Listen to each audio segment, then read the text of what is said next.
Magiging magnet ka ng pera at swerte at sunod-sunod na blessing ang darating po sa inyo. Maglagay ka lamang ng ganito sa inyo pong bulsa or sa wallet po ninyo at ang dulot nito ay maraming pera. Ang paggawa ng ganito ay tuwing umaga lamang ng mga bandang alas 7 ng umaga.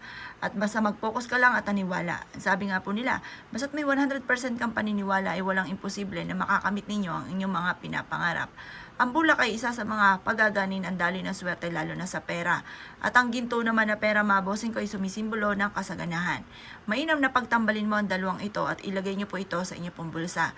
Mag-wish ka bago niyo ito ilagay sa inyo pong bulsa na sabihin niyo simula na ito ng tagumpay ko at hindi na ako kailanman mauubusan ng pera.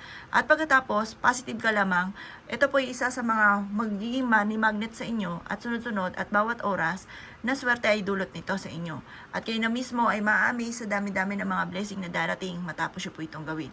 Basta positive ka lamang habang ginagawa nyo ito at walang imposible na makakamit nyo ang lahat ng inyong mga pinapangarap. Gawin mong ikaw ay isa sa mga money magnet ng buhay po ninyo. Para lahat ng mga pangarap po ninyo ay kagad ninyo matutupad at makakamit na walang imposible ang lahat ng mga pinapangarap.